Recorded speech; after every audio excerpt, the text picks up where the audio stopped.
control.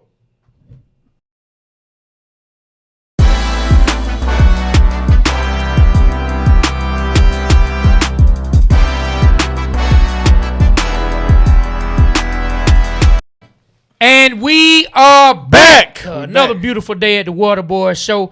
Hey, man, it's a little cold out in the city right now. Yeah, man. I'm talking about, man, I'm so icy. I'm a no-singing mofo. You know what it feel like to me? What it feel like to you? Groundhog Day. I seem like I keep doing this and doing this and doing this over and over again. Hey, man, it's all cold. good, man. It's all good, man. People don't know what you're talking about, but I do. You Yeah, know what I'm saying? You seen the movie, right? But look, we got it right. No, I'm not talking about the movie. I'm talking about what you're doing again and again and again. You know what I'm saying? And it actually is Groundhog Day. Yeah, say what? It actually is Groundhog Day. Oh, okay. Hey, man, Groundhog Day is today. Isn't that something? Are you serious? Man, I haven't. February 2nd. Yeah, it's Groundhog Man, Day. look, I haven't thought about Groundhog Day since I was a kid. They used to talk about it on the radio. No one cares now. You know what I'm saying? But look, before we get to going, we always got to do a little house business. Everyone out there listening, everybody out there watching, we want to start off by thanking you for your support, thanking you for finding the Waterboy Show. But do us a favor. If you out there on Apple Podcasts, Spotify, YouTube, Facebook, Instagram, TikTok, X, wherever you are, make sure you like, subscribe, comment, share, especially if you're on Apple Podcasts and Spotify. Look, leave us some comments. You know what I mean? We look at the comments, leave us a 5-star rating. What that does, that helps us rise in the algorithm and helps us get more notoriety and a better placement on the site, so more new people who love the same things we love, sports, Atlanta, the Braves, the Falcons, the Hawks, etc., and just good sports talking entertainment, they can find our show. And what that does is support us. That's called digital currency, as my boy B Rich calls it. You help us, man, give us some support so we can keep supporting you guys with the great content that we give you every single time. Make sure you hit us up, man. Make sure you hit us up. Leave a comment, 5-star rating on Apple Podcasts. That helps. And after you do that, we say the same thing. Go to 285clothing.com and get you some of this good Waterboy Show merch. What I'm wearing today, guess what I'm wearing? Even though it was a tough time, you know why you equipped for that? You know why you equipped for it? Why you hate the shirt? I hate the shirt. Man, no, man. I love the shirt. You want to know what this shirt says? If you survive 28-3, you can survive anything, my guy. So all those Atlanta fans out there, if you like me, if you still standing tall and smiling, if you survive 28-3, you can survive anything. And that's why we make it through the hard times, my brother. That's why when we get sacked in life and we get knocked out of field goal range, we still score touchdowns with the podcast. You know what I'm saying, my guy? But look, if you like the merch, if you like some of this Blood Pressure Birds merch that you see us rocking time and time again, make sure you go to 285clothing.com. And yeah, man, that's the number 2, the number 8, the number 5, clothing.com. Support the Waterboy Show, support the merch. We appreciate y'all. We love y'all. And yeah, and before one last thing, I want to give a shout out to all our sponsors. We got to give a shout out to Danny Nagel and Associates. Nagel and Associates. We got to give a shout out to Hungry AF. And we got to give a shout out to the place where you see the nicest shoes in the world, my guy. And that is the Blue Flame, man. You know what I'm saying? So shout out to all our sponsors. We appreciate y'all, everybody rocking with us.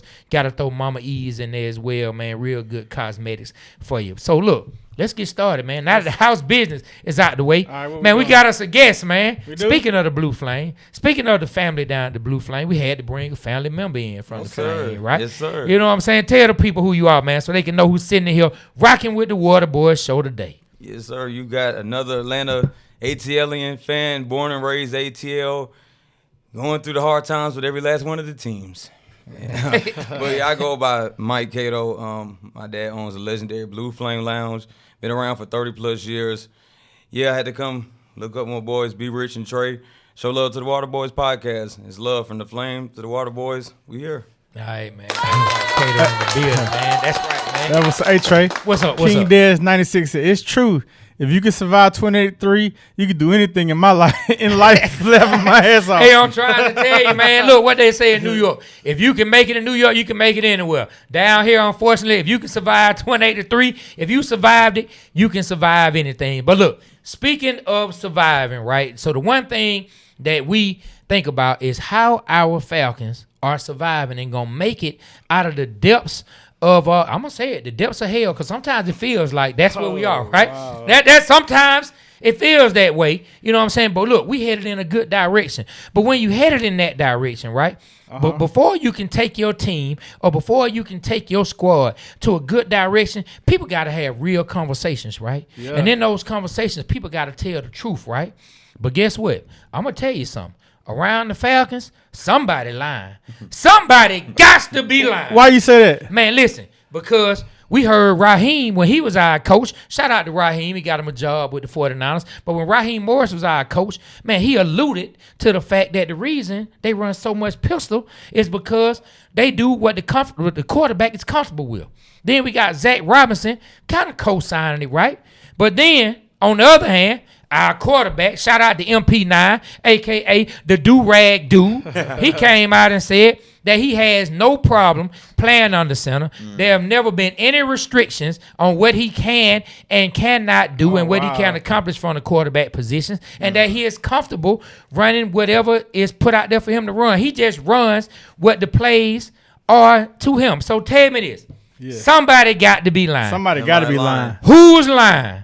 Our quarterback when he said he's comfortable running anything, or our former head coach and OC who say they call what the quarterback is most comfortable with? Who you think lying? I think Zac Robinson lying.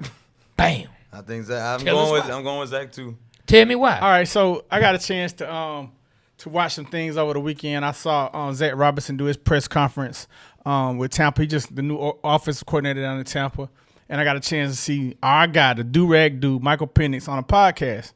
And both of their statements kind of contradicted each other.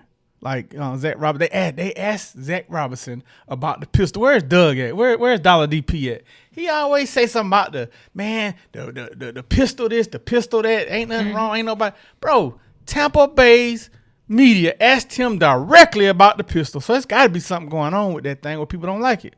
So they asked him about it. He kind of gave us the shucking and jiving of, like, hey, man, I run anything, no problems. Like it was no problems with it. He run it according to whatever. So you got to hear I wish we had the audio. Then Michael Penix came on the podcast, said he has no problem running anything. He runs what the coaches tell him what to run. So, hey, that right there coming from your QB's mouth, saying, hey, I have no problem being under center. I'm just doing what I'm told. I'm a team player. So that's how I look at it, man. Yeah, man. So look, go ahead, Mike Cato. What you think, brother? Who you think? Who lying? I agree with you, Rich. I'm going Zac and calling him out because we saw a whole season. Kirk Cousins, we had the same thing. He was successful under the center in Minnesota, and he pulling out pistols like, no tomorrow in Atlanta. So did the same thing with Kirk. So I can only go off face value. Thank you. 2 years in a row. Thank you. Look, this the crazy thing to me, right? There is a narrative already. After Raheem came out and said that, there's a narrative that a lot of people have taken and have run with, and you hear it time and time again on the radio. I see it on the YouTube pages from different people who leave comments. Shout out to our boy Big Low Country Sports. You can see it in the comments when they talking about certain things. Everybody page, you see different people coming in saying that Mike Penix can't play under center. Where has that been proven? I ain't seen it. Where has that been proven? And they ran a lot of pistol the first year with Kirk. And when you listen to what Zac Robinson said, let me pull someone, but you might not be able to hear it all the way right. Let me listen to somebody. With Baker and whatnot. Yeah, won't dive too much into that. Obviously, we're tailoring everything to your personnel and what you believe is the best way to move the football. And there's definitely some advantages to that, working out of the pistol. But my background comes from, Sean and true run and pass marriage underneath the center, all those things that come with that. And obviously we'll pick our spots with what that looks like exactly, and we'll find out once we kick it off in September. So it sounds like to me, the man is defending the pistol. Yeah. He learned it from Sean. It give you that run, pass, play option. You know what I'm saying? He said he learned it from Sean. He throwing out name calling everything. I don't even know Matthew Stafford pistols. Just saying. Man, I think that the Rams, the Los Angeles Rams, last year, if I'm not mistaken, somebody can look it up. I think this past season, the Los Angeles Rams were among the fewest teams who ran it the fewest. I think they ran the pistol the fewest. So the guy you learned it from doesn't run it the same as you. But we were told by our former head coach that they run what the quarterback is comfortable with. If you ask me, I think they flat out lying. Bunch of crap. Yeah, man. So listen, this is what I think happened. I'm gonna tell you what I think happened. I think that by the time Mike Penix got hurt and it was time for Kirk to get in, I think they had been given so much ish about the pistol. I think that by that time they had to do some self-scouting. Yep. I think they had to do some self-scouting and say, hey, look, man, this might be working some, but we may need to come away from this. Having a conversation with Kirk back in. Kirk, what you comfortable with? Hey, man, look, let's hit him with some play action. Let's do the dollar. And look, before you come in and say you can play action out the pistol, I don't care about that. You're right, you can. But I'm talking about under center play action. That's what I'm talking about. Coming from under center play action is what I'm talking about. I think Kirk probably said, hey, how about we try this? How about we try that? They were already seeing that we haven't had success. Let's try to move in a different direction. But they had swam too far out away from land for Raheem to sit there and say, yeah, we screwed up and ran the pistol. Maybe we shouldn't do that. Somebody lying, and I don't think it's our quarterback. I think it was Raheem and Zac Robinson. Somebody's lying. I mean, if you go back and look at Penix in college, man, like he played a lot of play action, played a lot of under center, shotgun. You know, he was all over the place, you know, and he had very good success with Washington. So I don't know. I think, my theory is I think losing those two right tackles, man, kind of threw Zac Robinson whole game plan out, for the season out the window. He didn't know what to do. I think he was trying to protect Penix by being in the pistol. And I think something we heard about Bijan Robinson being so far back gives him a chance to read the holes because he's so fast. Sometimes before in Arthur Smith's offense, he would get the ball and he didn't read the hole real well. I think that comes with just time. But they were saying that he has more yards in the backfield to kind of make up for things and go to the left or the right. He had better decision-making skills being out the pistol. I don't know if that's true. That's just something I'm thinking. But I think the tackles, losing them at the beginning of the season, threw Zac Robinson off. I don't know, bro. I don't get it. I don't get it either because, in my opinion, out the pistol, it takes plays longer to develop. You call, like you said, play action out the pistol is going to take longer than what under the center is. So, I don't know. I just don't think Zac know what he's doing. Now he know what he's doing. He just not experienced play calling. He gonna do good in Tampa. I think he's gonna do good. If you're a Tampa Bay fan, just get ready to see Baker Mayfield in the pistol for the first time in your life. Hey Trey, what you think? You think Zac Robinson's gonna make it as a head coach now?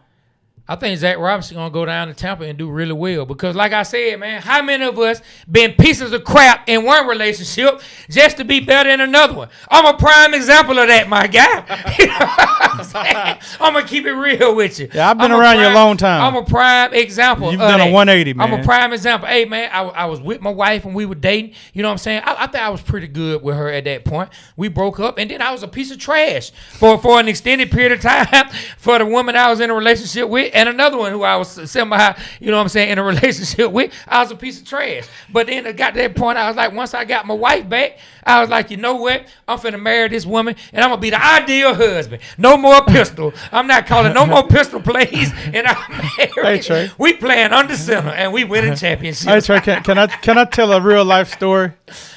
About who? It depends on who it's about. About you. No, you can tell a story about yourself. You know? No, I want to tell you talking to me about the TV. About the TV. Okay, go ahead, man. All right, so look, y'all. About speaking things into existence. Yeah, so for all y'all who say I'm negative, go ahead, B. So look. You know, last week we talked about the water, talking to the water being positive. So me and Trey, we riding in the car, man, and he sit back and out the blue said, you know, this before he, you know, when he lost his wife. She was my girlfriend at the time. Yeah. So now she's in another relationship. Got married. She got married. My bad. Mm-hmm. So Trey's riding in the car and he says to me, man, some mother MF up there watching my TV, watching the Falcons play right now on my TV in my wife's house, in my girl house. And I'm like, ain't she married? Still my TV, still my girl. So look, man, years later, they end up getting divorced, and now he's watching his TV with his wife, man. He manifested that, man. Words have power, man. They did. And when we ended up getting back together, I was sitting there watching the Lakers play in the playoffs, and it was probably about 12 at night. You know what I'm saying? Boy, we're 11 something. The game was ending. I called B Rich. Ring, he answered the phone. I said, hey, get what? He said, what? I said, got my TV back, nigga. True story, man. I can't make that up. Last week I was talking about the water, man. I said you got to talking about manifesting, speaking things into existence, man. I took clear everything up to people that didn't hear it, man.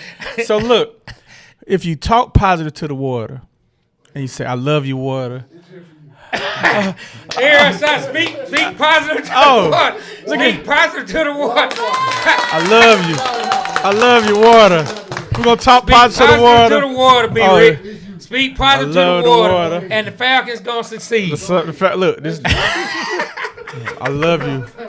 Hey, that's hard. I love you. If it helps us out, I love your water. I love your water. I love your water. Now, what I'm going to do is I'm going to freeze the water.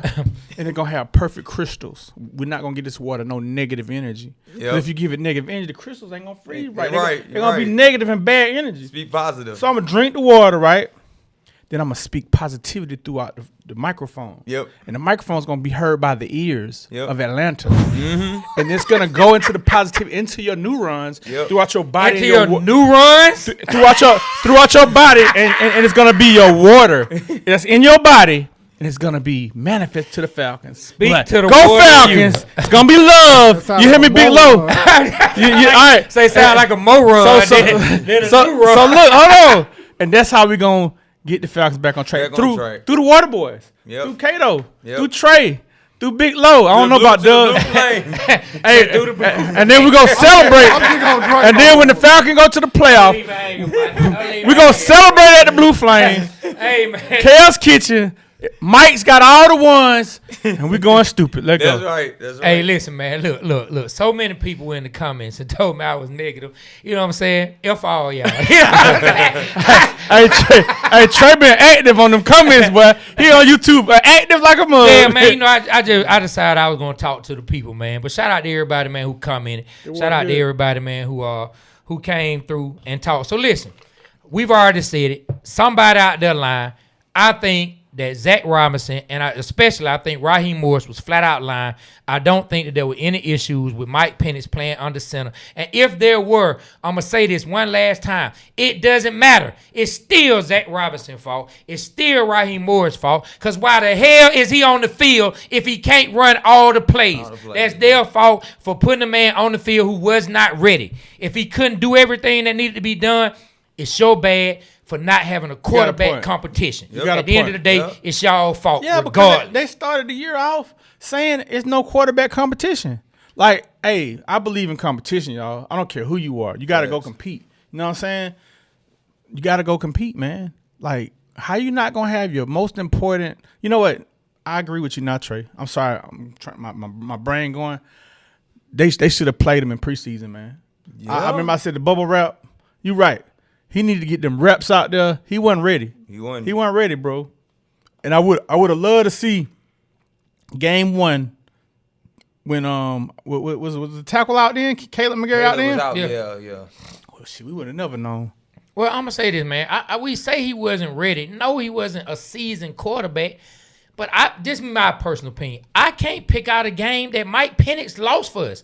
I can't pick out a game that I can solely say Mike Penix is the reason we lost that game. Could he have played better? Heck yeah, he could have played better. Yes, he could have played better. But I can't pick out a single game that I can single-handedly put the game on him. There are some games that we can say, oh my God, boy, the quarterback, he just screwed that one up. Yeah. You know what I'm saying? I think Penix played like Doug said it again and again and again. He played like a young quarterback. Kind of like when Doug was the sensible man in the room at that point. I give it to him, saying he's a young quarterback. He played said it like about a young quarterback. He said about Ritter, Mariota. He always been. Hey, but listen. Now Ritter, speaking of that, you can look at the game against Carolina, the game that I think ended up getting Arthur Smith fired. Desmond Ritter lost us that game. I can look at that game and single-handedly I can say I don't think Penix had one of those games. Now, whether you think he should have been better or not, I won't debate you on that. But I don't think he's single-handed. So I can't. He wasn't ready to be an all-pro quarterback. But I can't say that he just played horrible. But still, if he couldn't run all the plays, now that's a different story. If he couldn't run all the plays, hey man, that's y'all fault as coaches. You know what I'm saying? Y'all should have then had a quarterback competition because you want to open up the playbook the best that it can be. Nah, I agree with you. It also don't help. We forgetting y'all. You know, the McGarry side was his blind side. Well, Jake was his blind side. No, McGarry, that's right. Yeah. Because I'm thinking, I don't know where I'm thinking. That's right. a big, the right tackle being out. Hurt a lot. Now he can't see that. Then Storm Norton. Storm Norton being out was the backup. So we had Wilkerson in, right? Yeah, we had Wilkerson came in. I'll give it up to Wilkerson. I give him a C+. I give him a C+. Yeah. Like, I thought it was going to be a F. Yeah, I did. But I guarantee you get a contract. Yeah, you're gonna get signed somewhere. You know what? He probably get a chance to go somewhere and be a swing tackle somewhere. Yeah. Well, it would depend on how he can play in the left. But what you think? Like, I think he probably go somewhere and be a swing tackle somewhere. Because initially he was a guard, right? Yeah. Hey, that's low, y'all. This big country low on the mic, man. Tell them who you are, man. What in the world, Bo? It's your boy Big Low Country. Y'all already know what time it is. Yeah, I definitely agree. I think that he might get a contract somewhere, but initially he was a guard. They moved him over to tackle. That's something he wasn't even used to. Yep. Yeah. So C grade, yeah. So he was growing, man. Like it's just a bunch of lies being told, man. I'm a roll with our quarterback. Yeah. You know, I'm a roll MP9. I met his mom, met his dad. They seem like upstanding and outstanding. His mom said he gonna come on the show. She said she gonna come on the show. We gotta follow up with her, man. Man, we definitely gotta get them on the show. We gotta get MP9 on the show. But look, I want to step out the city of Atlanta right before we go to break when we talking about somebody lying, right? Man, so listen, one of our favorite people, right? Mm-hmm. One of our favorite people, quarterback, came back, boy, and snapped at him. Let it be known, boy, stay out my business, boy. You talking a little too much about stuff you don't know about, boy. That ain't the words he used, but I'm interpreting it. I'm doing an interpretation. Hold on, you got to fill me in on this. I missed this. Oh, so Sean Payton comes out, and then the press conference, and he talking about Bo Nix injury. And he pretty much said, like, it was an injury that was bound to happen because he already been dealing with some issues. Like, he already been somewhat injured. And that's why he got hurt on that play. People were questioning him about why was Bo Nix running that particular play at that point in the game, right? You got the game won. You run your quarterback on a little sneak round to the left just to kill time. People questioned him about it. He threw it out there like, hey, man, like he already was a little injured, or however he worded it, that, basically saying like it was going to happen anyway, that it wasn't anybody's fault. It was something that was going to happen. Bo Nix, they asked Bo Nix, hold on, bro. Boy, he don't need to speak on that. This the man word. He don't need to speak on that because he doesn't know my injury history. He doesn't know about any surgeries. He can't speak on something that he doesn't know about. Bo Nix pretty much came out and said, shut up, boy, you better stop. So I can't wait to learn how those conversations with, because I know Sean Payton is old school. He not used to your player coming out and disputing what you just said in the press. Bo Nix said, hold on, boy. You talking a little too much. Wow. Talking about stuff that you have no knowledge in, Sean. Y'all might have did that in the NO. But you ain't doing that with old Bo. You ain't doing that with Bo. Yeah, Bo Nix came back and clapped back and said that Sean had no business speaking on him because he doesn't have all the knowledge and the facts when it comes to his history. Every time I hear Bo, I think of Bo Duke from the Dukes Hazzard. Just thought. That what you think about? Yeah, Bo Duke, Daisy Duke. Bo Duke. Oh, okay. You weren't pronouncing the K. Bo Duke. Yeah, I think about Daisy Bo Duke. Yeah, I thought you said Bo Duke. You think about Daisy Who's the Duke. other one? Bo and who? Bo and Luke. Mm-hmm. That's what's on your mind right now? Yahoo! Hey, man, you're an interesting character, man. You are an interesting character. So, look, man, before we go to break, all right, there was a lot of talk from you and I and a lot of other people, right? I had a lot to say about Kevin Stefanski. I had a lot to say about Tommy Rees. I had a lot to say about a lot of things. And I had some problems with the initial hire. And I'm going to ask y'all this. I want y'all to stew on this as we go to break. When we come back from break, we're going to take some comments, and then we're going to address this. So I'm going to give you time to think about this as well, and you can comment. Do you feel better about the Kevin Stefanski hire now that you have seen the staff that he has assembled? We're going to address that when we get back. So you mean to tell me they have an Atlanta Falcons party here at the Blue Flame? Yes, they're having a Falcons party at the Blue Flame. What? Hey, bro, they're not going to let you in. You got to have Falcons gear. That's why I brought me a Falcon hat. Man, I ain't putting no Falcon nothing on, player. That's me. I'm Pittsburgh Steeler all day. Steeler Mike. That's what they call me. Okay. That's what you know me for. Okay. ATL all day. Okay, well, let's see if you get in. Come on. Whoa. Wait a minute. Wait a minute. Where you going, Liz? I'm going in the party. What you got going on? No, Hey. This is the Falcons party. But I'm Steeler Mike. I won with the water ball. I don't know nothing about What it. you gonna do? I told you. I That's why I brought my Falcon and she let me in. What you gonna do? What I'm gonna do?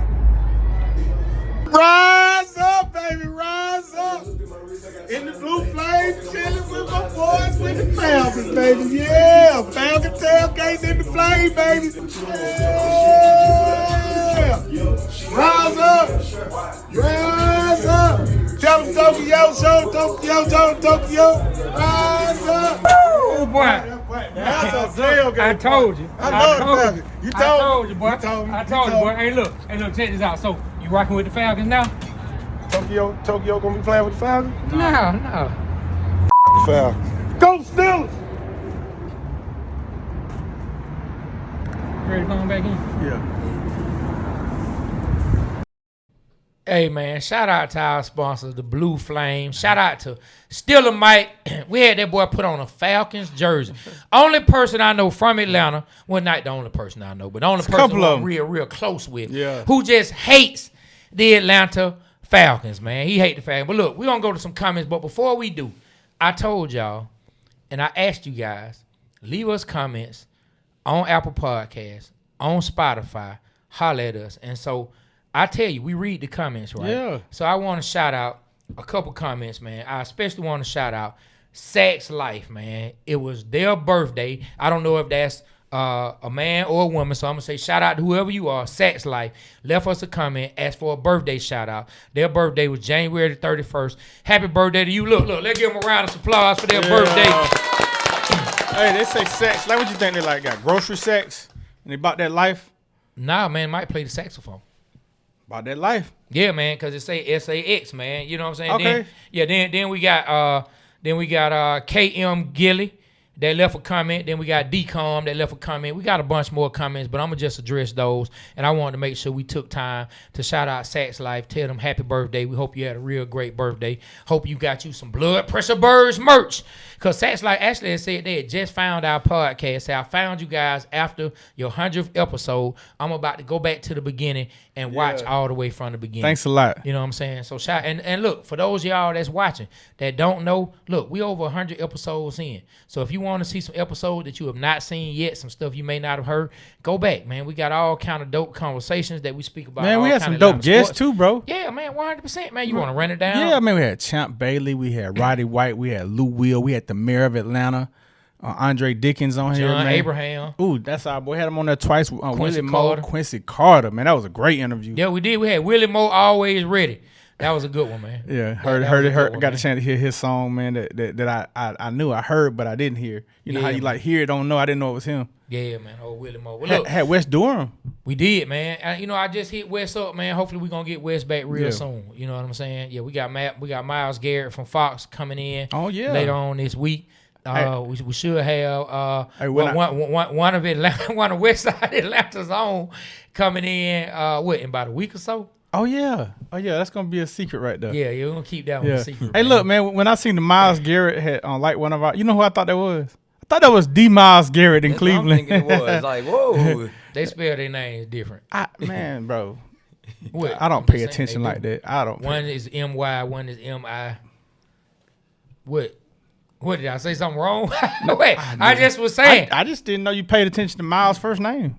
Yeah, I do, man. That's I pay what's attention to everything. Oh, you do? Yeah. You like what's wrong with paying ain't attention? Nothing wrong. Is there something wrong? It's something that's that right. You know what I'm saying? That's one of your strengths. Okay. That's one of my weaknesses. Okay. All right. You done? Yeah, I'm ready to talk about this. Good, because we got all the positive water on the table, man. Yes. You know what I'm saying? We got all the positive water. Falcons. Make sure you use some of that to take a shower, man. It smell kind of funny coming from your end of the table. It ain't you, Mike, Kato. It's Mike. I'm the Mike, you stinking, man. man. I think it's me. It ain't you, bro. Mike, hold on now. Now you don't smell nothing coming from over here. You. I think everything's straight. Thank you. He said, I think everything's straight. I don't smell nothing. I'm cool. Hey, but look, let's go to some of the comments. Of course, we got people out there from YouTube. We got people from Instagram. We got people from Facebook and from X, possibly, man. Who leaving comments, man? What's up? King Dez 96 says, our water been tainted for years. Hey, man. I'm telling we got to speak positive. Put it back over the water, the middle. All right, this for you, King Dez. Hey, look, reach your hands out right now. Say, I love you, water. Hey, the Atlanta Falcons he won't put his are hands going out. to the Super Bowl. Everybody put their hands out. He won't believe. He won't do it. YouTube land, You gotta take Audio land. Hey, look, sorry, Audio land, Spotify podcast. podcast. Check this out. We got our hands Everybody reached doing out it over. now. We got like about 10 cups of water that Doug made, and we putting our hands out here, and we saying, I love you, water. I love, say it, Trey. I love you, water. We love you, water. Might say we're going to the Super Bowl. Ooh. Say it, Mike. We're going to the Super Bowl. Say it, Trey. I love taking showers in water. Say, hey, Trey. Say we're going to the Super Bowl. We need all the. Say we're going to the Super Bowl. We're going to the Super Bowl. Can we draft correctly first? Say we. You say, know what I'm saying? Say Doug. Say we're gonna hit on our draft picks this We're year. gonna hit on our draft picks. Say I love the water. Did you speak over water I last love year? the No. Lord. What We're if gonna I- hit on our second round pick. I love the because we ain't got a Lord. first round pick. Huh? He made the water for sure. All right, say My hands say I hurt. love the Falcons. So look, let me ask you this. Yeah. What did you do before the draft last year? Because whatever that was, you need to be doing that. Yes. Yeah. Cause boy, they hit. Hell of a last draft. year. Hey, you know what Got it a whole was? New GM though. You know what it was? We did the sports curse. It carried over. Okay, let's go to some more comments. I'm not finna fall All right. into this foolishness. It's not foolishness. Man, Rick Butcher said Penix may not come back and Kirk is gone. We need a good backup option. Who? I mean, Penix might not come back for week 1. We know Penix is gonna come back at some point during the season. That is a valid point.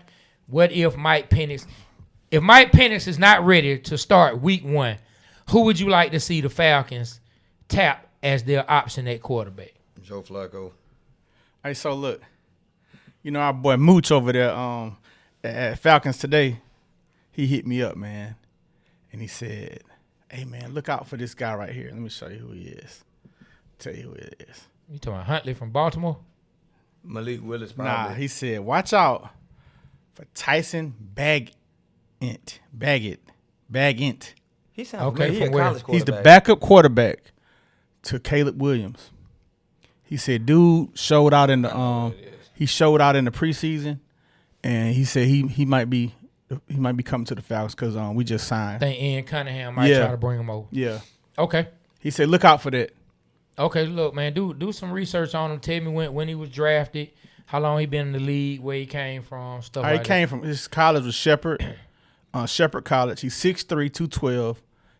He's 25 years old. This is his 3rd season, and he doesn't have any extensive. He played every. He had snaps every season. Well, one season. Shepherd College. It's like Tyler Bajan, right? Yeah, that's it. Yeah, Tyler Bajan. Bajan. I couldn't say the last name. that. Hey, boy, if he come here and ball, boy, you gonna have ninjas with all kind of Beijing in there. Facts. It's time I for hope he me. come here and ball. It's man. time for me to get some Beijing. You know what I'm saying? Hey, look, but so I will be on the lookout for him because they have to find some kind of option. You've been having people saying Jacoby Brissett. Of course, you're gonna have most people gonna say Justin Fields. I ain't gonna lie. Huntley, that's the name, right? Back then, Baltimore backing up Lamar. I mean, Huntley has gotten in and proven to. I don't know what he's gonna be as a starter, but he looks like a competent quarterback anytime he's gotten. You know in who I like to see? for Lamar. You know who I like to see? I know y'all gonna not agree with this, but I like my boy Carson Wentz, man. I wouldn't mind him coming to Atlanta. Kind of like being the backup, playing, but What you like him to do? You want him to do what? I want him to play quarterback for us. Play until Penix can come back. Yes, Man, exactly. It's a bridge either way, so I can't just. he can fill them water cups. Why you being negative? What I'm doing? Yeah, Tell me what I'm doing right now. he ain't liking that Wentz. I'm watching the ship go away because it has sailed. Boy, that ship has sailed on Carson Yeah, Wentz I career. ain't gonna lie. That ship has sailed, my God. I'm at the pier watching. Look at his eyes. Watching them go out into the sunset. You really look your eyes like you really looking out in the sunset. I'm watching them sail into the sunset. Hey man, That ship has sailed. hey man, I don't think so. How did he look this year in Washington? Minnesota? Where was he at this year? Minnesota. No, He was in Minnesota. Let's see. I'll pull it up. Carson Wentz. where was he at this year? 'Cause I think he got a little PT this year. He was in Minnesota.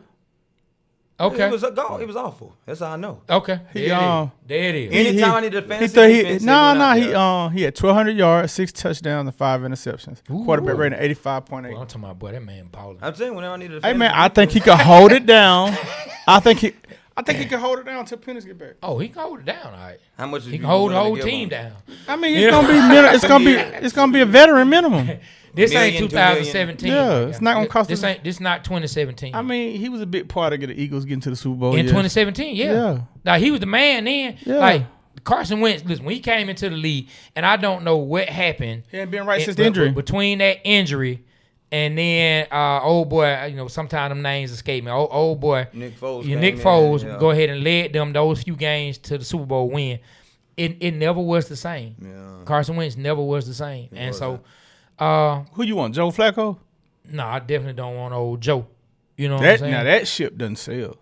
Look at my eyes. What I'm looking at, Joe is gone. Yeah, no, I can't say I want old Joe, man. The Jacoby Brissett, man, you really know that's a placeholder. Jacoby Brissett, I would take him over Carson Wentz, but you still know he's not finna go anywhere. I wish some kind of way we could get Huntley from Baltimore. Like that would have been a nice option. I don't see Malik coming here because Malik needs to go somewhere. Like if he's gonna move on from Green Bay, he needs to go somewhere where he can be the 100% starter. I don't think that the Falcons will bring in anyone who could potentially be looked at as the starter over Mike Penix immediately. You know that okay, you could be losing your job for good. I don't think they're gonna do that. I think it'll be some competition, man. But I feel you. Yeah, I don't think they're gonna do that. I'm selfish. I would want to see Malik. I ain't gonna lie. I know you want him to get. I am too, and my selfish reasons is because, I know because I'm friends with his dad. I want to see him go somewhere and be able to blossom into a real quarterback position, be the number one guy, hands down, no ifs, ands, and buts about it. We bringing you in and with somebody who I know can groom him. Let's go to a couple more. Man, I wouldn't mind seeing. Oh, somebody say Mac Jones. I wouldn't be mad at Mac Jones. Yeah, but do you have to trade for Mac Jones? Hold on. Is Mac Jones a free agent? Mac Jones is still under contract with a trade for him. But hold on, back to Malik. I wouldn't mind signing him and let him compete. Sign who? Malik Willis. Signing him to the Falcons, and whoever the best man wins. Malik ain't gonna go for that. If Malik gonna be a backup, stay up there in Green Bay. I didn't say backup. I say let him compete. But you compete with. If you lose, you the backup. There you go. Thank you. He ain't gonna go for that. Go ahead, Doug. What you about to say? No, I was just gonna say you're gonna create a lot more controversy. Yeah. Now you're gonna create competition. That's gonna make you better. I get it, but even still, what is the city gonna say? The city gonna be happy because it's 2 black quarterbacks. Yeah, that's true. I can't. You know what, man? I ain't gonna lie. I think there's a majority of people in the city now who don't want Mike Penix to be the quarterback anymore, which I don't understand that. Like I be like when I listen to local radio, man, when I hear the calls that come in, and when I see the comments on all our social media content, like it's a huge portion of the fan base that have already given up on Michael Penix, and maybe it's the injury history that scares them. Yeah, I think that's what it is. Maybe it's the uncertainty, but they've already given up. It's a lot of people who've already given up on Mike Penix. Now I know Sam Darnold was not hurt, but I want to bring up Sam Darnold to say that's another quarterback that myself included thought was done, and look at him now. Can that be done with Mike Penix and his staff that's being brought in by Kevin Stefanski to support whoever the quarterback is?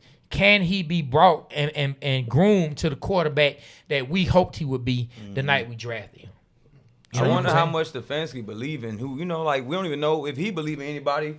Look at the mess he left in Cleveland. Now he coming here, he don't know if this guy, he didn't draft, this regime didn't draft him. This wasn't part of his regime, so it's all bets on the table for him. He might do anything. Yeah. Trey, you said something before we went to break, man. What was that question you posed? Yeah, man. So I asked, and what we talking about now really leads into that particular question. So what I asked is, do you feel better about the Kevin Stefanski hire now that you see the staff that he has assembled? Yes, I do feel better about the hire because of the coaches and assistant coaches that he's hiring. Trey, help me with the names.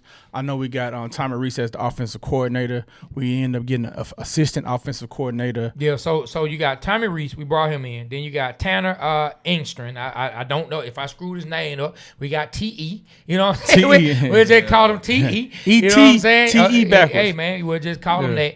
He's gonna be the offensive passing game coordinator. Yeah. At one point, he was up there in Detroit with Ben Johnson during their best seasons, 23 and 24, when they really were lighting the league up. Ben Johnson co-signed him and said he played a huge role in that offense. Then we got Scott Van Pelt. He's also been an offensive coordinator And what he's for the numerous QB coach. teams. He's coming in to be the QB coach. And like he was Drake May's offensive coordinator last year. He's been with Kevin Stefanski before in Cleveland. I want to say he was the offensive coordinator during the years that they made the playoffs. I think he was the play caller when Kevin Stefanski had COVID and they went to the playoffs and they beat the Steelers in the playoffs. I think it was 40-something, 30-something. I don't know the exact score. It was like 42-37, somewhere in that range. He was the play caller for that game when Kevin Stefanski was out. Of course, you know that we brought in Bill Callahan. That's the offensive line coach. Yeah, so I'll say this. Like, I was hammering the Tommy Rees thing, but experience seems to be coming in. Yeah, so thank you for naming the name. So let me finish my point is that I feel like surrounding this quarterback with all these gurus that's been there calling plays, it's kind of giving me the Green Bay Packers situation when they had all the coaches up there in the offense. It seems like Kevin Stefanski is kind of like putting together a great staff to help him manage everything. Because we was worried about when Tommy Rees was like, man, this man ain't call plays a lot. He's not a lot of experience. We back in the same thing.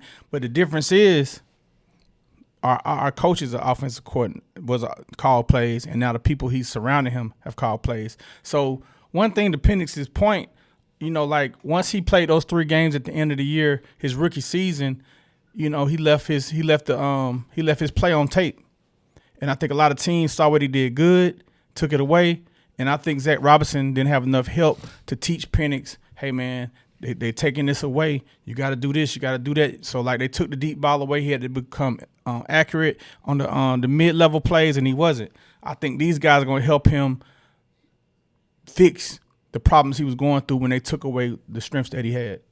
Yeah, we got to get a deep threat because the deep ball is one of his strengths. Mike Cato, what you think, brother? We got to get some receivers.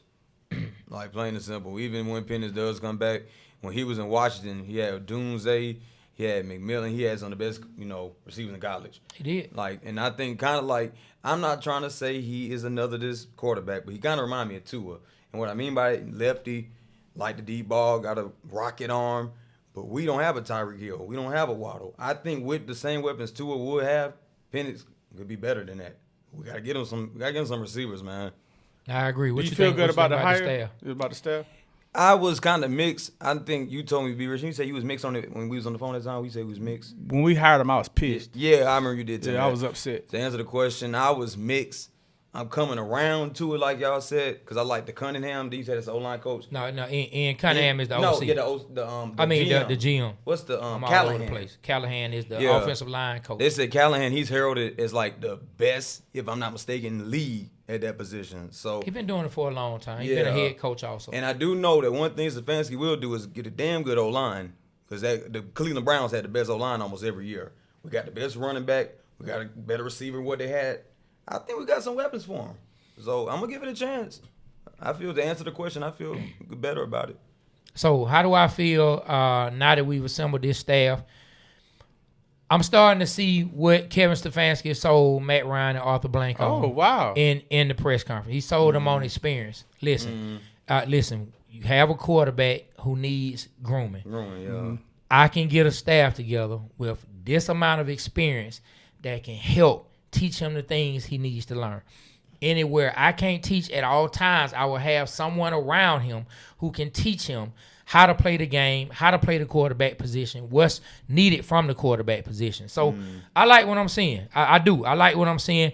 Man, like I'm gonna be honest, I didn't know who Tanner E was. I didn't know who TE was. I had no idea. You know what I'm saying? I'm not dissecting the lines, you know what I'm saying, offensive staff like that. But as soon as I saw Ben Johnson spoke on him, I went and looked him up. Oh, so he was helping some of the game planning with Ben Johnson during that time when they were just lighting the league up. Ben Johnson thinks he's a bright mind. I like that. Then I saw Detroit or Chicago. My fault. Did he come from Detroit or Chicago? Detroit.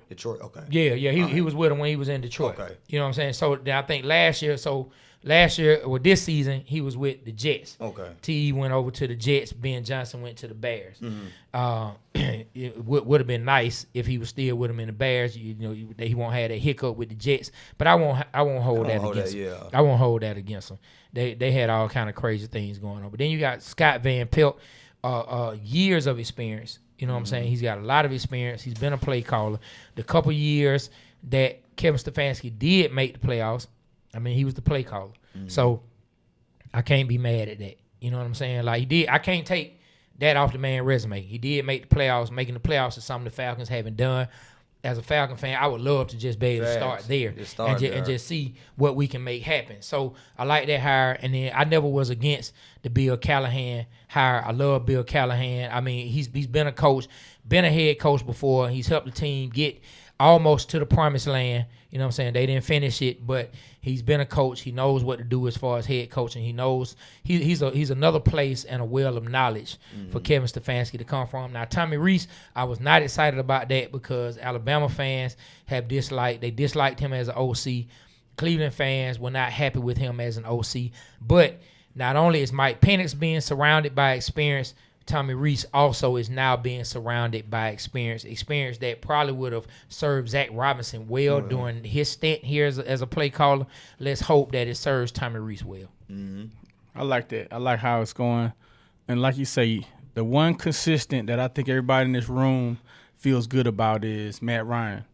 And I don't think Matt Ryan's first decision as the head of the Falcons football operations, is gonna make a mistake like that and hire the wrong coach. Yeah. At first, it threw me off, but I think Matt knows what he's doing. We'll see.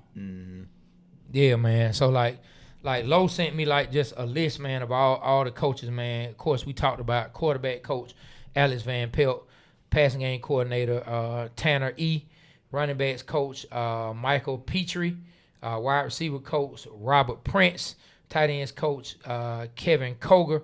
We got Bill Callahan. Assistant offensive line coach is Nick Jones.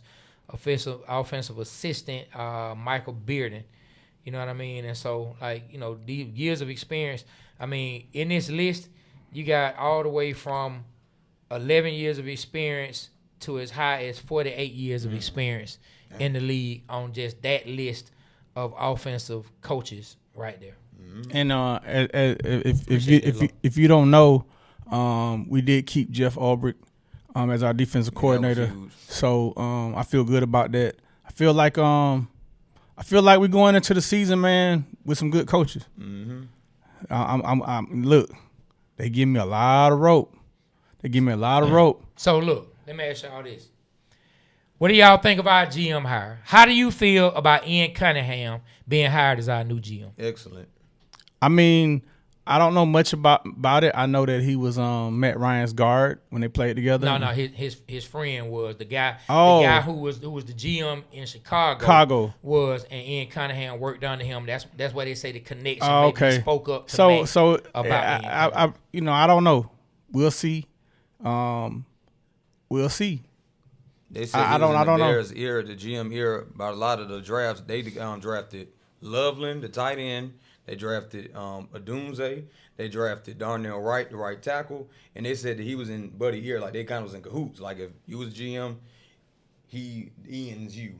And he the GM. Yeah. And, y'all coming together, talking it out. That's what I've heard from a lot of Bears podcasts, that we got somebody good in him. So I'm just going off of what they're saying. We'll see. So look, I'm going to say this. Of course, we got to see how everything goes. And just as much as people say I jumped the gun and saying a hire I didn't like, I'm going to jump the gun again and tell you about a hire I do like. I like Ian Cunningham. Yeah, I'm saying, you want to know why? Why? You want to know why I like him the most? And look, fellow Falcon fans might get tired of hearing me say it, but it's certain organizations I like the way they do things. And two organizations, I like the way the Philadelphia Eagles do things, and I like the way the Ravens do things. You want to know why? Because they build from the inside out. You go through how many years you've been watching the Eagles, however many years you've been watching the Ravens, they consistently build from the inside out. And Ian Cunningham was with the Baltimore Ravens during some years, man. He was a player, a personnel assistant. He was an area scout. They won a championship while he was there. Now I'm saying, hey man, he was there. He watched the mindset. He watched what they were looking for in players. They sent them out with a mission. He had to go out and find the guys that the mission was intended to go find. Then he went to the Philadelphia Eagles. He was there his very first year. They won the Super Bowl. He was director of college scouting. Then he became assistant director of player personnel. He was director of player personnel in 2021. Now these some of the years that they end up drafting, you know what I'm saying, some players that we liked and that we wanted on the team. You know what I mean? Like, now, he wasn't there during the years that they got the Georgia boys. You know what I'm saying? But there have been a lot of players on the Philadelphia Eagles from the offensive line to even some of the cornerbacks that have been drafted during his time there as college scouting and player personnel. So let's hope he learned from the way things were done with the Philadelphia Eagles and the Ravens. They build from the inside out. No matter what somebody thinks of them and their organization, I'm telling you, those teams are tough when it comes to the lines. Yep. And I want to see the Falcons follow that mindset. That's something I think a lot of Falcon fans, we've been wanting. Build from the inside out. You know what I'm thinking? And don't boo me on this, but like Thomas Dimitroff. I just had to do Thomas Dimitroff. He came from a similar background. Like but he stayed with the Patriots for so many years, and he learned the winning ways. And he came to Atlanta, and I think he did well. He got us to the Super Bowl with his draft picks. But it looks like we got a guy similar to his success that he's had to Thomas Dimitroff, except with different organizations. So that sounds good. I'm kind of excited about what you just told me. Yeah, I am. The only thing I would say about TD, Thomas Dimitroff, he was a person who said, hey, man, look, I love the way you cook that meal. Now that I got a kitchen, I'm going to cook it the way I want to cook it. He didn't follow Bill Belichick at all. The Patriots year in and year out traded down.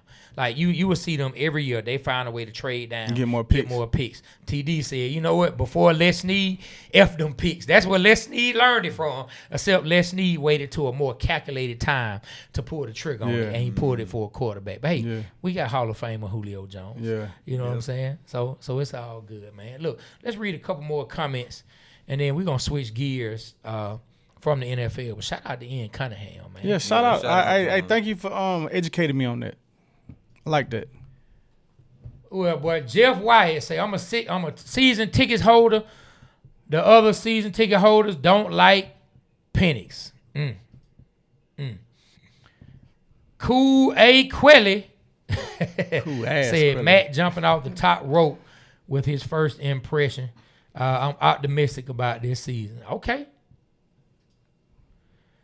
Man, D. Watt says, I'm a lot more confident in our GM than I'm with our head coach. I'm not mad at that. Yeah, I really like the GM hire, man.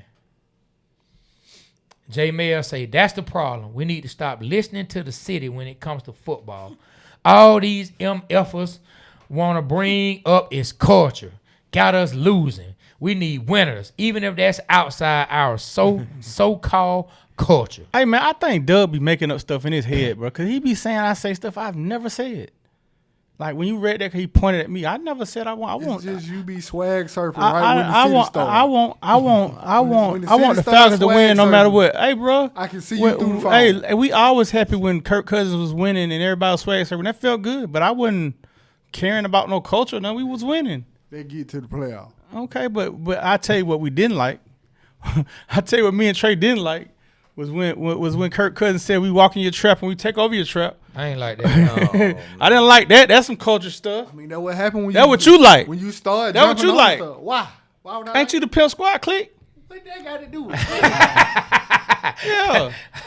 Ain't you the original? Ain't you had some of the trap museum? Water, man. I'm just saying the culture. Hey, Doug, he got some vodka in the I like football. When we talking about football, I like football. Okay, me too. But don't be pointing at me because a person said something about the culture. Now I will say this. Oh Lord, what you about to say? I will say this. On last week's episode, when we talked about Matt Ryan say where the players play, I like that. You said I like that, man. That's culture. Those were your exact words. This man an elephant. I'm just saying. He got pulled the receipt out. But you do it all the Those were time. your exact words, though, B. Rich. Hey, listen, y'all. That's what you said. I don't recall. Don't worry, y'all. I'll clip it up and put it on IG. and it usually come when we talking about Vic, which I know we can't go too deep into that. But what you say all the time? Vic was exciting. But exciting don't win games, though. we had the Michael Jordan of football. He got to the No, NFC. no, He got to the NFC Championship. He won. Let him do that. No, he Don't don't. let him do We that. did have the Michael Jordan of football. How many chips he won? He didn't win none. Michael Jordan won chips. Okay, but we had the most exciting player in So football. he just want the culture and the winning. He don't like black Michael quarterbacks. Jordan. He don't like black quarterbacks. Michael Jordan. He's like reverse football. racist. Man, that man just talking. He just That man just talking.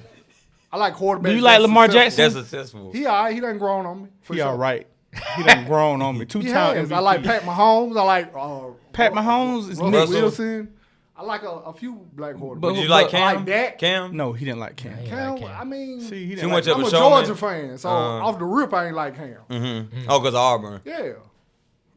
Am I right? Am I right? Yeah, I mean, Doug's been known to hate on the black quarterback from time to time. Doug's been known to hate on the running quarterback. Hey, Now, okay, Doug, he Oh, does. Doug okay. Williams. Doug Williams. He I won love the Super Bowl. Doug. He loved Josh Allen, though. I love. But He you love love Josh Josh Allen. Allen, Yeah, he though, love right? Josh. You like Josh? That's one of your Josh favorite Allen, quarterbacks. running quarterback. He's learned to not be one. Is that what? But Is he that what? throw the ball all over the yard though, Now, and I can appreciate that more than anything. I mean, I he ain't does- mad at he you does- running, look, but as long as you can throw, just the same. he does And that's sling- the he problem does with throw the rock around. Now, Lamar, he does. that was the problem at first. Now he's starting to throw the ball better, and that's why I say he growing on me. Okay, well, hey, man. Hey, man. That's all I'm I saying. love Lamar Jackson, man. Oh, yeah, Lamar can ball. Dude, like one of my favorite Deshaun players in Watson, the I league. loved him. Oh, yeah, he done. You like Deshaun Watson? Yes. When he was balling, yeah. Who didn't like him I when like he was balling? Deshaun. I didn't know you liked Deshaun Watson. That's CJ all. Stroud. Just can't go to massage envy same time. He done. I know, right? I know, right? You don't want to be nowhere near there. Yeah. You don't want to be. You don't even want to be like thrown in the same bucket. Just stay away. I like Yeah. Caleb Williams. I like Caleb. Look at Mario face. Hey, do you like steady ready? Stetson Bennett. No. No, Now, no. as my college quarterback, loved him. Yeah, love them. In the NFL, Absolutely not. I don't think he has the size that's gonna cut it. Oh, okay. Now I would take Stetson as a backup bridge quarterback. Me I sure too. would. I would. I would definitely. I'm Yeah. over here looking at the stats. The dude B Rich talking about Baguette Bajan. Bajent. He was throwing the ball all over the place. And he went to a small school though. He did go to a small school. They said watch his highlights. Well, he lit the Saints up one game. I started him like 2 years ago in fantasy. He lit the Saints up one game. That's the only time I saw him. Number 2. I know he's number 2. Yeah, well, you know, what's the name again from Falcons today? Moose. Moose. Yeah, I like so Moose, Moose. like, yeah, he know what he definitely be on his game when Yeah. it comes to the stuff he talk about the Falcons. So we'll keep an eye out. You know what I'm saying? 'Cause I like. So look, He threw for 17,000 yards. 4 years. You slinging that ball. That's bro, he wasn't playing. Somebody said Trav 413 said Vic was the Allen Iverson of the NFL. Okay. Allen Iverson. I could go for that. Allen got to the finals though. I could even say he Dominique Wilkins. Who? Vic? Yeah. Don't you disrespect the human highlight. Don't you I give it disrespect to him by Dominique. saying that Dominique wasn't as polarized as Michael Vick. 'Cause that's he what you was. about to say. Polarized. Because you co-signed the But AI. I But will when it say- came to Nick, he like, So wait, you all right? What you Nah, thinking nah, about nah, is you know what it was is. he a better player? Because Neek is one of the greatest players ever. Nah, you're right. I can't discount what Dominique man, did for listen, the I'm going to Atlanta. tell you about Dominique. What people don't talk about enough with Dominique. What? Dominique could easily play in today's game. You want to know why? Because Dominique had a much better jump shot than people Oh, talk yeah, about. he could shoot. Dominique He had a had a mid-range. good jump shot. Sure. But He had a three. real nice jump shot. What? Am I lying, Mario? Like, Could he shoot the Dominique three? had a good jump Hold on. shot. He did Well, make they didn't some shoot a threes. whole lot of threes, then, but But when listen, he did, but when he he- shot them better than MJ. When he had that epic battle against Bird, he was hitting his threes. But check Yeah. this out.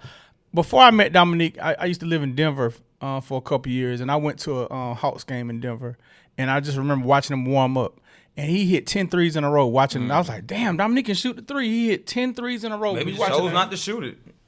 Nah, that wasn't a game back in the day, bro. Like, Yeah, that's real. Yeah. Yeah, like small forwards and forwards wasn't shooting threes. Yeah. Like centers all the day. He'll knock the mid range down though, but y'all watching more than I never saw him. Man, so look, I'm sitting here in my Falcons get a day. If you can survive 28-3, you can survive anything. But I should have brought my other hat, man, because some congrats are in order, man. Oh yeah. Some congrats are in order to one of our Atlanta Hawks, regardless of how I feel about the way the organization goes at times. You got to shout out a player when he's doing his thing. Man, shout out to Atlanta Hawks' very own Jalen Johnson for making the NBA All-Star, man. Hey, man. Shout out to Jalen Johnson, man. And he had a triple-double the other night, man. I think he got 8 for the year. But that was in a loss. Tie with the Joker. Hey, We're not talking about any stats that come in loss. But you know why they lost, right? They lost so Indiana. And I'm not hating on Jalen. I'm just saying. Hey, you know why they lost, right? Let's not brag on stats. They lost so Indiana go up, so they have less balls. Pause. Okay. You saved yourself. Yeah. You saved yourself. That Pelican pick. I be watching every night. The Pelican and the Bucks pick. So we want them to lose. Yeah, but the Hawks need to win so they don't be out to play in. And the Hornets on our asses. Boy, hey, man, Hornets starting turning thing around. They done won, 6-7 games in a row? And they number 11 and we 10. Hey, man, and they got old boy. What's old boy from Duke? That dude. Hey, man. That dude look like... Now he is what we wish Zac Robinsonspoke could have been. I gotta agree. I gotta agree with that. That white boy cold. I'm just saying. And he can hit his three. Man, he is what we wished Zac Robinsonspoke. But no, we didn't take Sarr because he didn't want to work out for us. Hey, man. Hey, look, he should look real good up there with Trey. But that's another story, man. But shout out to Jalen Johnson. Shout out to that boy making the NBA All-Star game. It's his first one. And, and on that note, man, I had to put something together for my boy. What? You know what I'm saying? I normally have it recited. But I literally put it together as I was driving here. You got a sports bar? Yeah, so I may have to read some of it. Okay. I may have to read a little bit of it. You know what I'm saying? On behalf of the boy Jalen Johnson, man. It's NBA All-Star time again, and the lights are shining bright on the A. You already know what the hell it is. Jalen Johnson came to play. There were threes in people's faces, and there were dunks on people's domes. Tell your team or your favorite player, better leave that boy alone or get embarrassed on TV. Think I'm lying? Go ahead. Good luck. My boy, this Atlanta. So you know the saying, if you don't give a damn, we don't give a fuck. So when the fast break starts to happen and Jalen rises with the rock in his hand, just as sure as Moses wore sandals, you can count on being a highlight on someone's Instagram. Hey. So when the ball tips off for All-Star, the world will learn what we know in the A. Folks get to trembling and double dribbling when Jalen Johnson comes to play. Hey. We got ourselves a future superstar in the making, and ain't no debate. That's just a fact. On behalf of the city of Atlanta, Jalen, we're proud. Good luck and congrats. Shout out to my boy. Hey, you know what I was hoping, man? You know what I was hoping? I was hoping you was going to say he gave Austin Reeves a sack lunch, man. That would have been dope. Austin Reeves a sack lunch? Yeah. He did a couple seasons ago. Gave that man a sack lunch. And if y'all don't know what that is, that's a dunk where someone's sacks ends up on someone's face. We call it the sack lunch. Brown paper bag style. You know what I'm saying? Brown paper bag style. You did. But yeah, man, I had to put that together. That was dope. Boy, I appreciate that. I appreciate that, Kato, man. Appreciate that. I had to put that together for our boy Jalen Johnson because for a long time, that was hard. We talk about how we can't get any players, how players don't want to come here to play. So when you have a player who goes out, you saw grow from the time they drafted him. I think Jalen Johnson was drafted, 19th, 20? Yeah, in the 20 range. Somewhere in that range. Go get sent down to the Skyhawks again and again. Overcame the coach that was in play at the time, not liking him for whatever reason. Nate McMillan, he didn't rock with Jalen Johnson. So whatever it was, and I can't say he didn't rock with him in the way of he didn't like the man. There was something about Jalen's game that Nate felt like wasn't ready for the court. He's the head coach. I'm not there. I don't know what he was seeing. But he kept sending him to College Park. And whatever they would, go ahead, Mario. Nate just hated youth. That's all that was. Okay. Yeah, he did. But Nate just hated he youth. let AJ play. That's the only reason I can't. He let AJ grip. He gave AJ. Yeah, but AJ had like a short leash, and they sent him down to College Park. Remember Solomon Hill? He loved Solomon Hill. Yeah. But listen, this is the thing. Solomon was a vet. Nate didn't send AJ down though. Snyder came. It was funny how I flip flop. Jalen Johnson couldn't get on the court. Yeah. AJ was getting all kind of burned. Yeah. Snyder came in and he swapped that immediately. Yeah. As soon as he came in, AJ got sent down. Jalen started getting playing time. I'm talking about in the first 5 games, it flip flopped. It was Gallinari Remember, he loved. Well, not Gallinari was there when we went to the East Conference Finals. Yeah, right? Gallinari. Okay, it wasn't him. He right. It was We didn't have. Now Trey know what he talking and about. so, but I say this, I have heard what Mario just stated. So Mario was right because so many other people have said it was youth. I just think maybe it was youth plus a little more that maybe he didn't. Maybe he saw Jalen Johnson was trying to do too much. That, and AJ had they needed a shooter, and AJ was the better shooter at the time. There you go. So yeah, that's what it was. Maybe it was somebody he just needed a shooter. Yeah. Hey, listen, I don't need him to handle the rock too much. I just need him to play defense and be in your right spot. And when we give you the ball, hit the your shot. three. Yep. You know what I'm man. saying? So Mario stated that. That's probably what it was. You know what I'm saying? But when you see a player who's gone through all that, and I just saw Jalen Johnson, it was either in an interview or something that he commented on where he talked about how going down to the G League was the best thing for him. It helped build up his confidence. It helped show him the type of player he was. It helped him learn. And when you watch a player get drafted, have to go to the G League, work their way back, fight through all these injuries, come back the first year that he's really been healthy all year and up with the team, with the Hawks, and not sent back and forth, not being a two-way player, him make the All-Star, I mean, it's a beautiful thing. Congrats to Jalen Johnson. I couldn't be more proud Me of too. the work he's putting in. I know you feel the same way. We hear Mike Cato saying the same thing. We just got to start getting these things to start translating into wins as a whole on the court, and I think that's coming. All right. Get the camera on me right quick. Thank you. So, look, man, you know how we said and Doug don't like black quarterbacks. He's starting to hate on Jalen Johnson. He don't like Jalen Johnson. Oh. Yeah, he don't think Jalen Johnson. I got all. Like, I mean, he really like. Doug got a mic in it. It's like, I don't get it, Trey. Like, he's like, man, he don't got it. He caught on stat pattern, didn't he? Yeah. He might as well have That's Mike. Jalen number one. Nah, actually, you the one who knew that one. Nah, but listen. He tried to get another assist. He trying to get another rebound. But I'm saying, you don't say that? I do say that, but I like Jalen Johnson. I want him to get a triple-double. So my Cause you know what I'm tell you why I said? Because I'm hoping. Pass it, y'all make it. Because I want to see him get a triple-double. I was hoping for the triple doubles too. Yeah. Can I ask you a question? How many years have we seen Jalen look like a superstar? Just this year. Thank you. That's all I'm asking for. Oh, no. Consistency. So But hold on. Last year, that's all boy got hurt now. All I'm asking for is you can't be a superstar on the bench. But You I'm saying definitely you can't. was like kind of going off on him like I'm last saying- 5 games. Yes, I want you to take control. This your team now. Ain't no trade. Ain't no excuses. Let's go. It's time. I agree. So you like Jalen? I love him. Okay. Want him to be consistent. Say it again. So he on record. He on record saying it. So look, man. I want to talk about something, and we got to do a whole show talking about this. at some point. Okay. But me and my son, man, we had a. And maybe I'll bring my son on one day, man. Okay. But we had a long talk last night about what will the NBA F us when it's time for the lottery? Will the NBA F the Hawks? Because I'm looking at a couple of players that really could change the fortunes of the Atlanta Hawks and go nicely with Jalen Johnson. Yeah. One in particular who I've only watched some highlights, a couple highlights. So mind you, I haven't dug in and done the homework. So if you got something better to say, a better analysis, say what you want.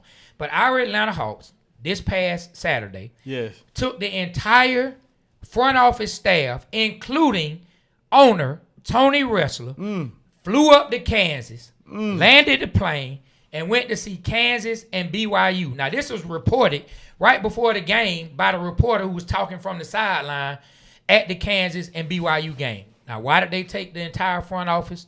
Because Darren Peterson playing against AJ the Bouncer. Now, this is up Mario's wheelhouse, so I'm sure Mario will probably chime in.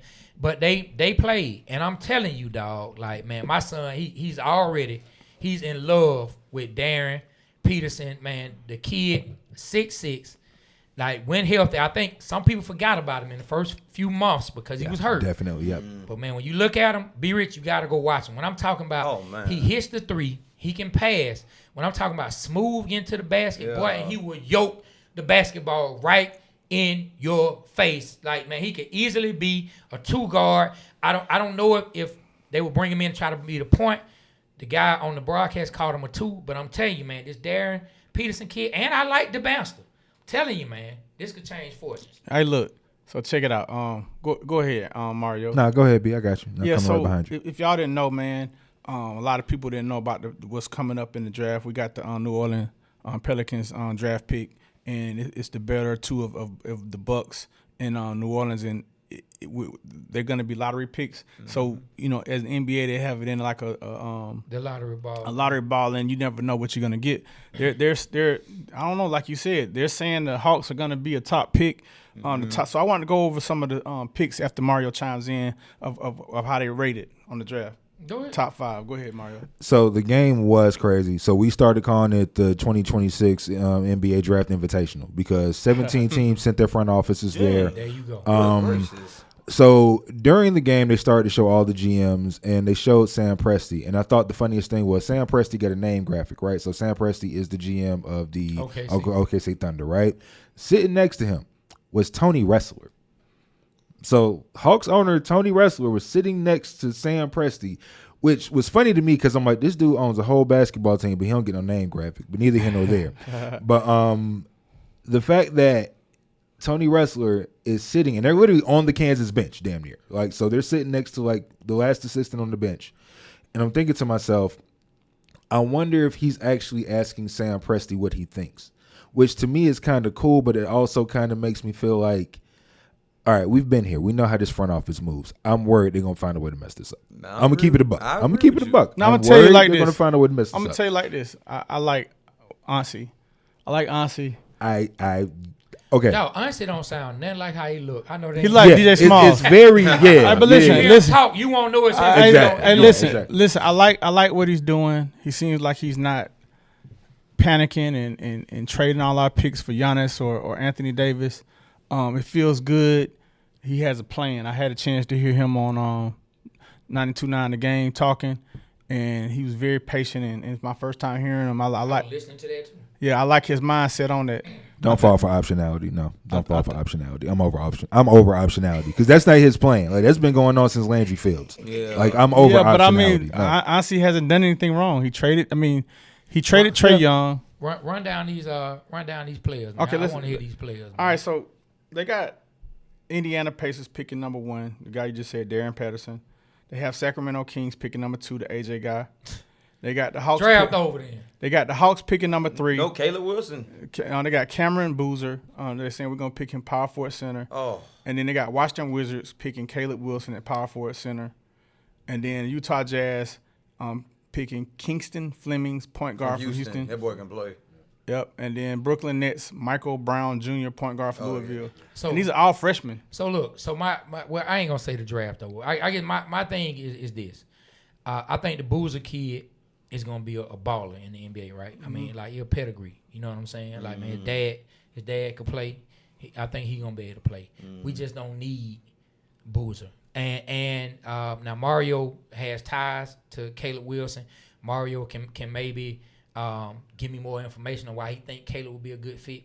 I even think Caleb may not be a good fit. I don't think we need any more of those 6'10". Yeah. We need superstar windows. So Caleb right now, last I saw, UNC had him listed at 6'9", 3/4". So he just started giving that 6'10". The thing is, Caleb can still grow, so he might top out at 6'11". Mm-hmm. And even though I like him personally, I see how he could work here.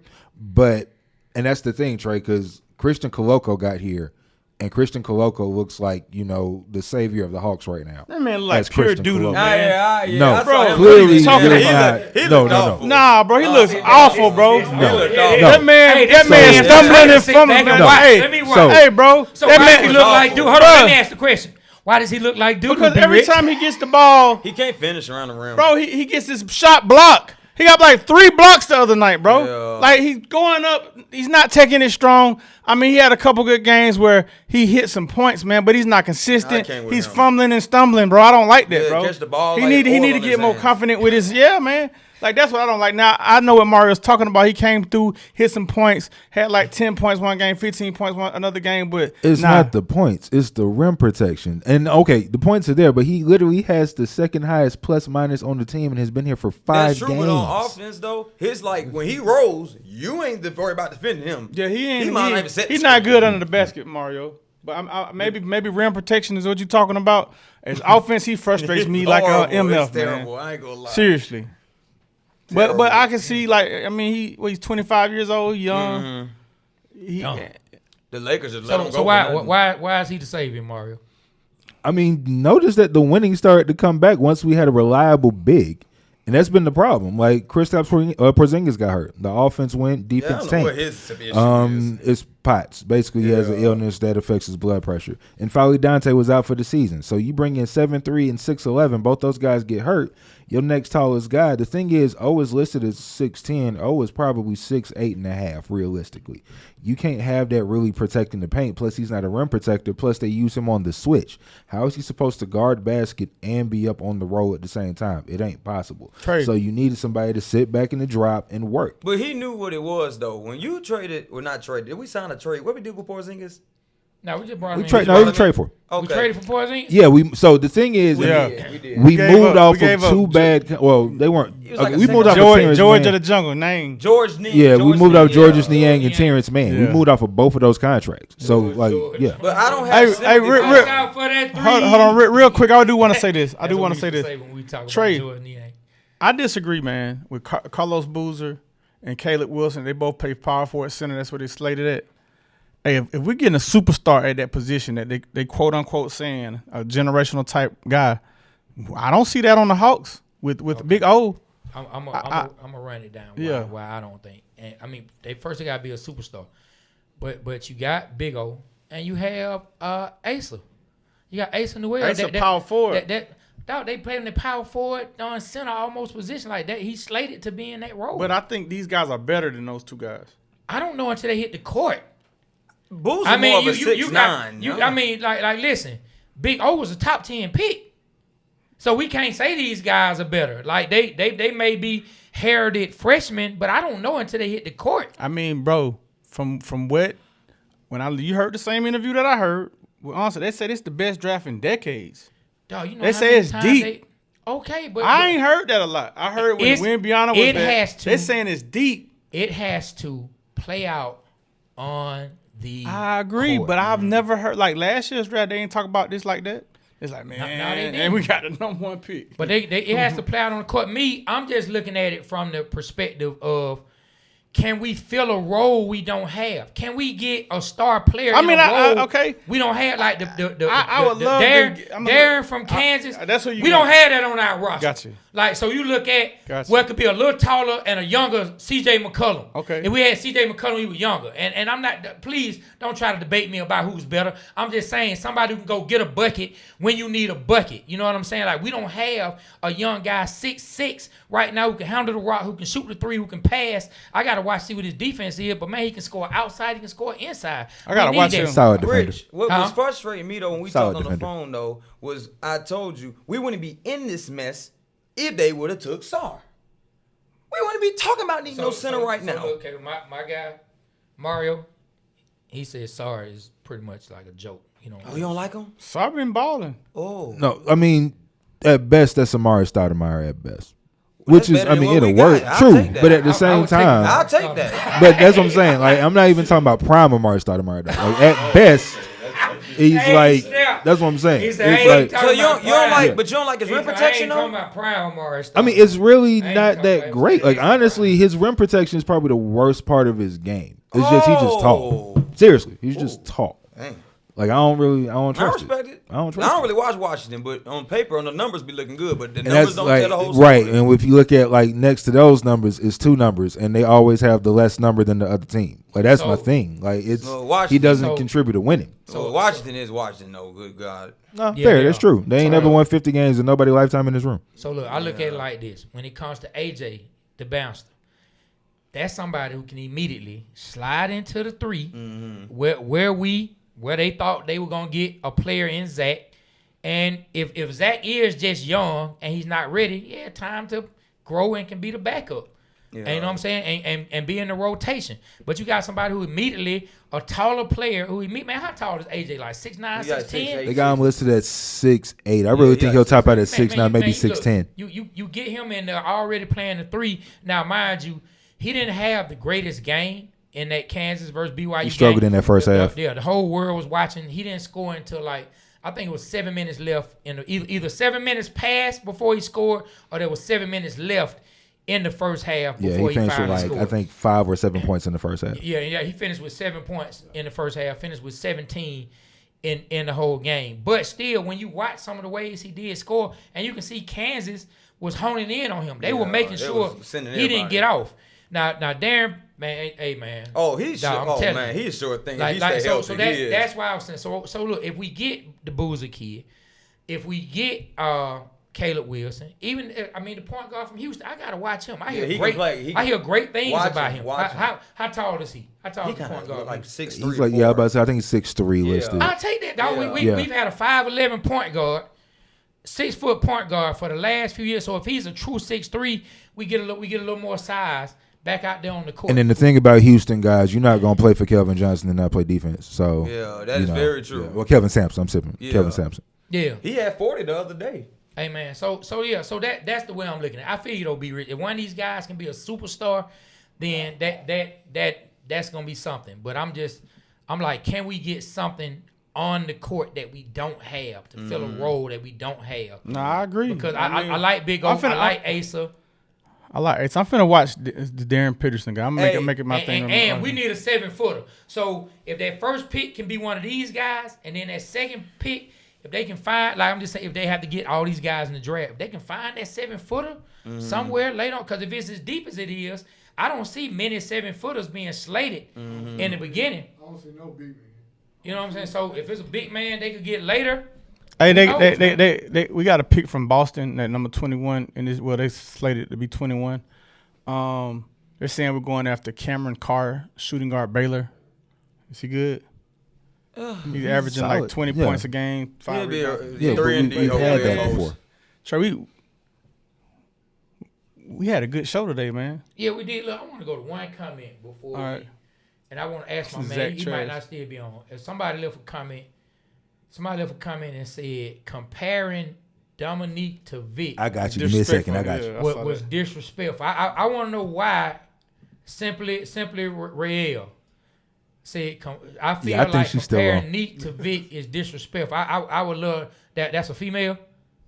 Is that a female? Yeah, you know what it is. Yeah, that's that's the wifey. Yeah. Okay, I couldn't tell. Cause I never seen her from Instagram. She always on YouTube from the Cordell shop. Yep. Yeah. Okay, man. Sis, why does she think it's disrespectful? That's all I want to know. I'm trying to see if she gonna pop on. I know where she probably went. I'm trying to see if she gonna pop on. I can understand why she said that. Please, real sis, let me know why you think it's disrespectful. I would love to hear that. I don't want to argue it. I saw it and it caught my attention. She probably saying that, like, I was referring to the excitement that Dominique had, but we still didn't really win nothing. That's all I was saying. But she talking about Dominique's like whole career. I could agree you couldn't really compare that Dominique's career to Vic's career. I don't think so. In what kind of way? I want to see in favor of Dominique Vic. Is one of the top players ever, and Vic is not. Sorry. Yeah, you're right. Please don't fight me, y'all. I ain't gonna fight about that. I ain't gonna fight. Like I really one of my favorite players. Because I don't know. I see it from this perspective. The comparison. My comparison is like one of the most exciting players in the entire league during their time. The most exciting thing in the city of Atlanta at that time, bringing a spotlight on the city at that time. That's why I kind of look at the comparison. What I was saying. That's exactly what I was saying. Yeah, but as far as the longevity of a career, Dominique had a much longer career. Did it for a lot longer. I think he did more. You know what I mean? But Vic was that guy now. But I think Dominique is one of the top 30 NBA players ever. Yeah. Like, for real. Okay. So you can't say that about Vic. I don't even think Vic is the top 30. Top 50. Well, you got to put him in quarterback. She said Nick was a better player, overall player. I'm absolutely putting Vic in top 30 quarterbacks. So, 100%. 100%. I'm putting. He easily goes in that for me. Yeah, I mean, he's not basing off stats though. He's basing off what he saw, and I agree. Man, I'm basing off impact at the quarterback position. Like impact at the quarterback position. This man, like, listen, wins and losses. Man, the man made it to an NFC championship game. It's a bunch of great quarterbacks who didn't, probably. Ooh. I mean, we can talk about who didn't make the Super Bowl. The man went to the NFC championship game. I mean, he did. I mean, look, Vic's career ended tragically. The whole, it just put I don't want to hear about that. I'm saying, bro, that derailed where he was going. I feel like if he would have, Derrick Rose should be in the Hall of Fame. Okay. I mean, Derrick Rose got injured. Put a comment. I see. So now she just left those. Yeah. Okay. So Real, she said Neat was a better overall player. Yeah. Okay, and that's pretty much what Doug was saying. Vic didn't take it seriously. I see what she's saying. All I'm saying, I agree with Trey and I agree with you. All I'm saying is like he right. She said tragically is not the right. At the end of the day, how Vic's at the end of the day, Trey, if we had Vic and you put some more quarterbacks along, you put 10 quarterbacks and you picking backyard ball, I'm telling you, you're gonna pick them. If it was a redraft, look, name. He said backyard. I'm putting Michael top 30. I'm putting Mike Vick in the top 30. Hey, check this out. As far as impact goes, As far as impact goes, I'm putting Mike Vick. Hey, you know what I want to do? What I want to do, Trey. One show. I want to pick 10, 15 like great quarterbacks, and we have a fantasy draft, and see where Vic could go. Vic wouldn't get picked. Yes, he would. Yes, he would. Hey, he definitely would get Vic. Hey, look, this can be great fodder for another show. Yeah. Yeah. Fodder. It should be. Hey, but look, I'll man. start creating my list, Trey. Okay. All right. Yeah, I know Doug is ready for this, man. Somebody had said in the comments, the Vic love affair in the city is insane, bro. But I love it. I do. No, he don't. I'm one of them. No, he don't. He said putting them on the Falcons, Mount Rushmore is disrespectful, too. Well, I ain't gonna go that far. Yeah, when you look at, okay, nobody won a Super Bowl. When you look at the teams that Vic was on, if you say who was the biggest catalyst for those teams making the NFC Championship game, name the number one person. Like if you can look at a team, if you can look, especially NFL, this is hard to do in the NFL. Basketball, you can do it just by every team. But if you can look at an NFL team and you can 100%, without a shadow of a doubt or a debate, name single out one person as the main and the biggest reason that team won, he gotta be great. Hey, let me ask you a question. Got to be. Let me ask y'all a question. If right now you had a chance for the Falcons this year, upcoming draft, to draft Matt Ryan or Michael Vick, who you gonna draft? I'm taking Matt Ryan. Who you drafting? What are you talking about? Like right now? Hold on. Let me ask you this. No, because I want to know this. This is what I'm asking. Knowing what I know. You're not knowing nothing. I've never seen him before. I'm just basing off them coming out of college. Yes. Boy, stop. It's not even close. Boy, give me Virginia Tech, that's different. Coming out of college, boy, it ain't even close. Who you getting? It ain't even close. You wouldn't even discuss Matt Ryan compared to Mike Vick coming out of college. Seeing what Vic did at Virginia Tech. Seeing what Matt did at Boston College and seeing what Vic did at Virginia Tech. It ain't even close. If they who you gonna get? You gonna take Vic. But knowing what we know now. Okay, knowing what you know now, excluding the dog. Okay, none of the stats. Knowing what you know, what type of quarterbacks they are, knowing what Vic can do on the field, knowing Matt Ryan, none of the back history and nothing like that. Who would you pick? I take Michael Vick. I would take Michael Vick. You know what, man? Hey, man. Look, I love him. I love number 2. I'ma still go with Vic. I'ma still go with a healthy Mike Vick. I ain't gonna lie. How's that crazy? I'ma still go with I think it is. Hold on. Let me say this. I'ma still go with a handcuff free, no bars around you, Michael Vick.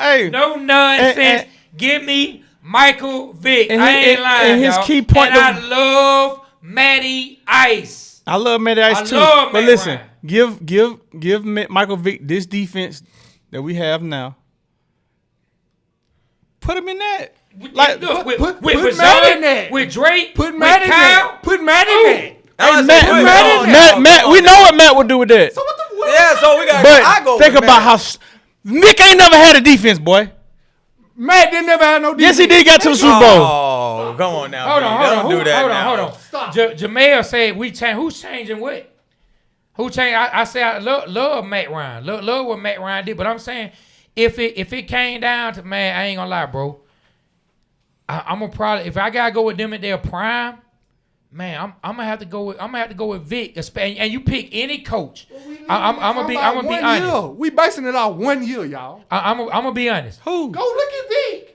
Vic's best year wasn't even in Atlanta. He didn't have a defense, sir. Go look at it. Neither did Matt. Matt had some defenses. Bro, we didn't have no top 10 defense going into the Super Bowl. Michael Vick best year wasn't in Atlanta. Listen, It was in I'm gonna say Philadelphia. this. The second half of the season we did. Listen, I'm gonna say this. Hands down. When Raheem Morris took over the defense. Listen, hands down, Matt Ryan had the better career and was the better overall quarterback. Yes. Overall than Michael Vick. Yes. I mean, it's We no, agree it's with no, that. it's You're no, going it's, off the specimen. Hey, listen, Hold on. it's no debating that.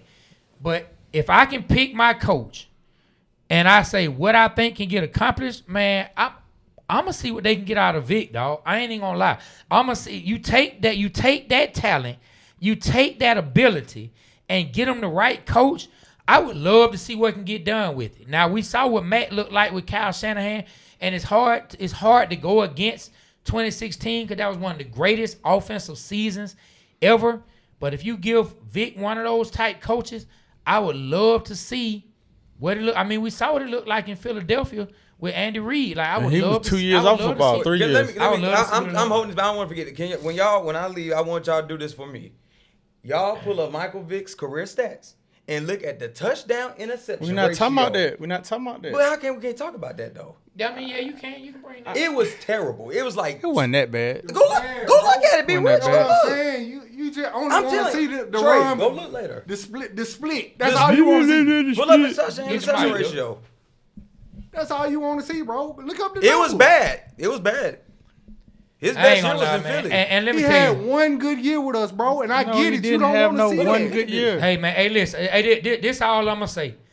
You tell me a defense out there that wants to see a RPO with Michael Vick and They don't Bijan want to Robinson. see it. You tell me a defense out there that wants to see a RPO Ask him what he's looking at right with now. Michael look. Vick That's what and I'm looking Bijan at. I know what I'm looking at. Robinson.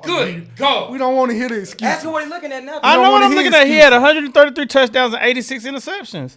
Shit, look at Them them. defense is not half something. Look, hold on. Go look at Brett Favre. Hey man.